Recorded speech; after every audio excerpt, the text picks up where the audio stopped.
When did you realize your childhood was actually really good? I never understood why we lived the way we did. Our house was tiny. We had one bathroom with perpetually peeling linoleum. The kitchen appliances were ancient. My parents' bedroom was barely bigger than a closet, so we kids could each have our own small rooms. When I was 7, I asked Mom why we couldn't get a bigger house like my friend Elena's family. She just smiled and said, "This is what we can afford." I believed her. Why wouldn't I? Dad worked constantly, leaving before dawn, returning after dinner, working weekends. Mom cleaned houses during school hours. They seemed exhausted all the time. I grew up thinking we were poor. We never went on vacations. Not once. While classmates returned from summer breaks with stories about Disney World or beach trips, we stayed home. Our clothes came from thrift stores or as hand-me-downs from cousins. At Christmas, we got practical gifts, clothes, school supplies, occasionally a book. When I was 12, I desperately wanted a Nintendo like my friends had. Instead, I got a winter coat and new shoes. I remember crying in my room that night, feeling ashamed later when Mom found me and looked so hurt. In 8th grade, my class took a field trip that cost $200. I didn't even show my parents the permission slip, assuming we couldn't afford it. The night before money was due, Dad found me doing homework and asked why I was quiet. When I explained, he looked strangely conflicted, then pulled out his wallet and counted exact bills. I noticed his wallet was otherwise empty. In high school, I started babysitting to earn money for the things I wanted. My older brother Rodney got a job at the grocery store. We never saw Dad relaxing.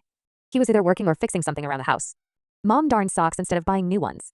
They wore the same clothes year after year. Dad's work boots were patched so many times they were more repaired than original material. When I was 15, our refrigerator died. Instead of buying a new one, Dad spent the weekend fixing the old one. His hands were cut and bruised afterward. When I asked why we didn't just get a new one, he said, "No need to waste money when this one's still good." The repaired fridge lasted another 8 years. During my senior year, Mom got sick. Really sick with pneumonia. She still went to work cleaning houses, running a fever. When I found her medication hidden in her purse, I realized she hadn't filled half the prescription. Later, I learned it was because Kendra needed new glasses that month. The summer before college, I panicked about how we would afford it. I'd gotten into my dream school but hadn't applied for enough scholarships. When I finally broke down crying at the dinner table, Mom and Dad exchanged a look I couldn't decipher. "We've got it covered," Dad said. I assumed they meant loans. I felt guilty about the debt they'd take on, but selfishly relieved. When I arrived at college with my brother Devin, who was starting his 3rd year, we were both surprised when the bursar said our tuition was paid in full. I figured it was a clerical error that would be fixed later. It wasn't until my younger sister Kendra started college 2 years later that I finally understood. All 4 of us, Rodney, Devin, me, and Kendra, had our entire education paid for. No loans, no debt, just paid in full in cash. I confronted Mom during Thanksgiving break my junior year. She was wearing the same sweater she'd had since I was in elementary school, now patched at the elbows. "How are you paying for all this?" I asked. She hesitated before showing me a folder of financial statements.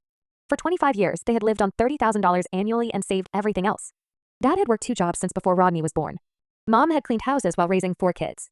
They bought the small house because the mortgage was low, allowing more money for savings. "Your education fund," she called it. They had systematically saved enough to send all 4 children to college, debt-free. I sat at our kitchen table, stunned by the decades of sacrifice laid out in bank statements. "Why didn't you tell us?" "We didn't want you to feel burdened," she said. Last year, my parents finally retired. Dad's back was permanently damaged from years of physical labor. Mom's hands were arthritic from decades of cleaning. They had modest retirement savings. Everything else had gone to us. My siblings and I met secretly and pooled our money. None of us were wealthy, but together we managed to save enough for what we wanted to give them. Last month, we presented them with tickets to Hawaii, first-class flights, oceanfront hotel, 2 weeks on Maui. It was their first real vacation ever.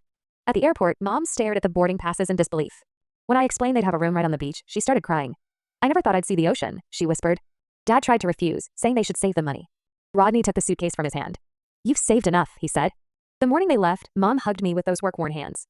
For the first time, they got to be the ones taken care of. They FaceTimed us from the beach the next day. Mom wore a floppy sun hat and giant sunglasses, giggling like a teenager. Dad looked relaxed, no tool belt, no oil stains, just board shorts and a drink with a tiny umbrella. They sent us photos every day, snorkeling with sea turtles, dancing at a luau, watching the sunset from a sailboat. At the end of their trip, Mom sent us a group message. "This is the happiest I've ever been. You kids turned out even better than we dreamed. I used to think we were poor. Now I know we were rich in every way that mattered. And now, after all their years of giving, they finally get to receive. And somehow that makes every patched boot, every skipped vacation, every sacrifice feel like the start of something beautiful."